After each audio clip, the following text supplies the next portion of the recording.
If there is such thing as a soulmate, then yes, Nikki is my soulmate.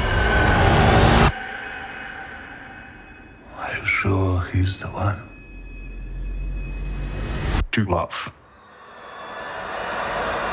All right, well, let's talk about this because this show was a ride. The flip that Rachel goes through, throughout the season, how did you approach her going from, this family is crazy to, oh, I'm cursed?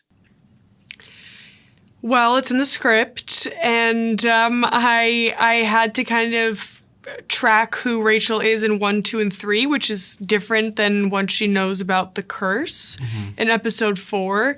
I start 1 already quite anxious. We get into 2 where I'm convinced that his family is trying to murder me.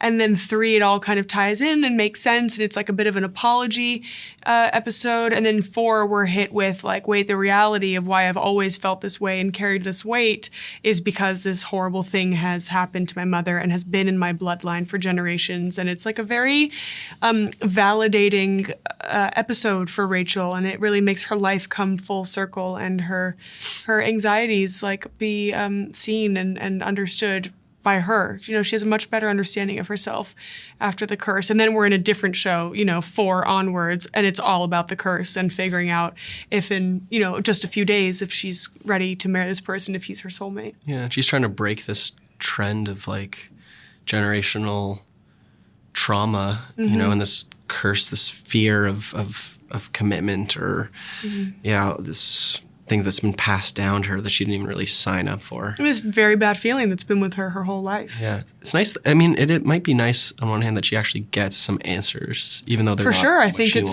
wants. at least she knows what her history is like in her past. Yeah. And did you approach Nikki as he does believe that she is his soulmate? Or was it kind of informed by the first few episodes of her, we kind of need her to get married? But I do think that he has a deep love for Rachel, and hopefully he's able to find her in the next life. Right?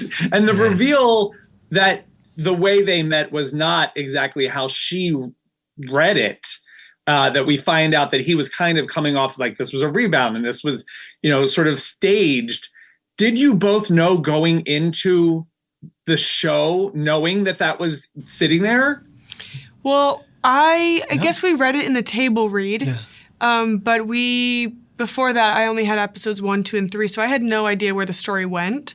And then in 5, but you obviously can't play that that he's lying, and it's become such a big part of the breakage of the beginning of the breaking of them, because it's so such a betrayal to Rachel, not just the lie, right? Because it's okay, not just what happened, that he had a girlfriend, of course that's a betrayal, but just the lie and starting a relationship and a foundation based off a lie, and then continuing to lie when she asked him about why he was in Austin. And I just think that that's another kind of stab in the heart and another breakage for them. But it's just the beginning of the end. It's the straw that broke the camel's back. And after that, it's well, what else have you lied to me about? And do you even know me? Do you even see me? The finale, the amount of blood that is spilled in the finale at the wedding is staggering. Yeah. But that also presents a technical challenge for a lot of shows because you have to, you're working around a lot. How long did it actually take to film?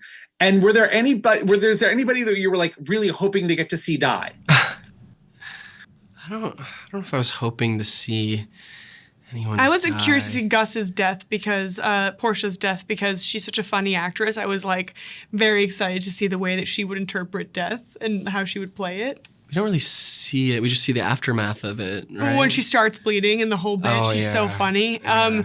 But we shot everything, and then saved the blood for the last 3 or 4 days of shooting. And because once you bloody, you can't unbloody the house, and it's a commitment. So we got everything out of the way, and then messed the house up, and we just went full bloodbath for a few days. Blood? Yeah, definitely a blood. Blood? Definitely a blood. Definitely a technical blood. Sorry, we're at the end of our day. It was definitely a technical, like you said, a bit of a tricky thing because the blood, when it goes on, it's like really wet. So everyone's slipping. I fully slipped and fell on my tuchus in the finale when I ran up to you. You hated that I said tuchus, but then and then I was like, let's just go again. But then when the blood starts to dry, it gets really sticky, and you're just kind of like walking it and trying to make it look natural too, and then you can't have footsteps in it. You have to reset the blood. It is a big technical thing, especially when a whole house is covered in blood. I did this amazing shot, which I'm just remembering now, where I had like a 60-pound belt rig that was like an orbit around me. Can you use that shot?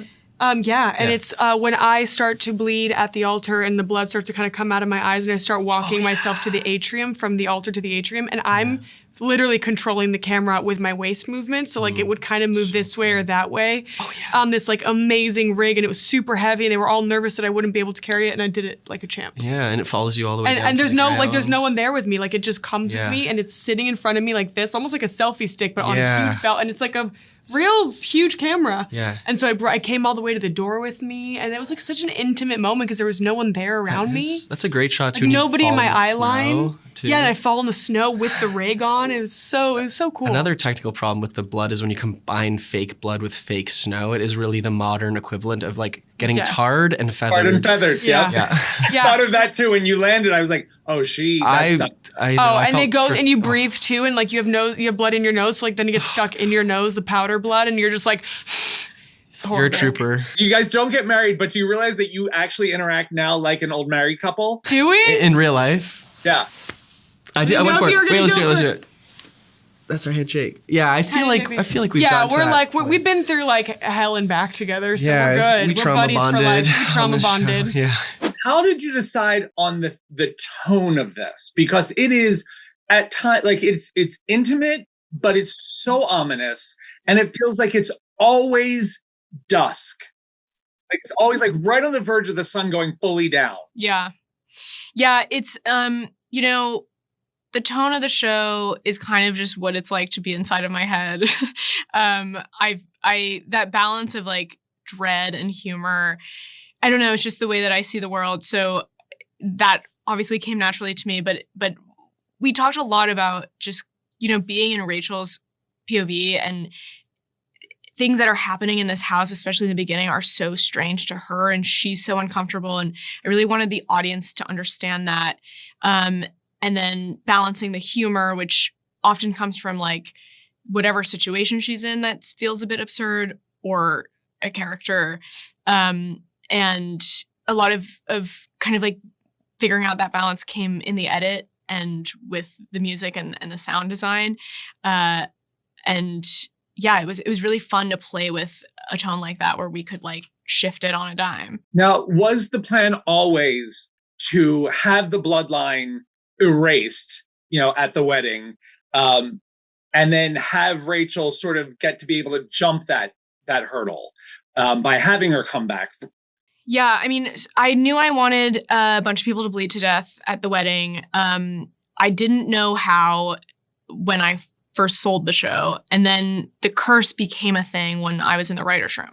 So the idea was to kind of figure out Rachel's emotional journey first, and then add this curse on top of it that was a one-to-one to what she was going through emotionally. So, Rachel's arc, she goes from doubting to believing. And that's why the antidote to the curse is you have to believe the person's your soulmate. So Rachel does that. She succeeds. And then I call the Nikki saying no at the altar, the drag me to hell ending.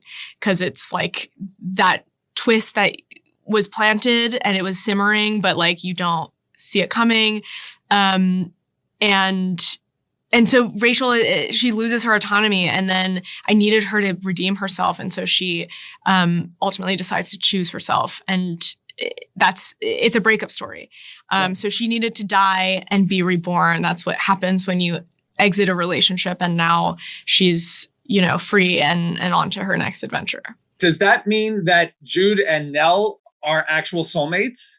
Yes, Jules and Nell are soulmates. He believes that she's his soulmate. It's I love that. Beautiful. I love that. Well, congratulations. The show was a trip. Thank you. This was so wild. I loved watching it. I love these characters. Portia, I'll watch an entire series. Amazing. Of her.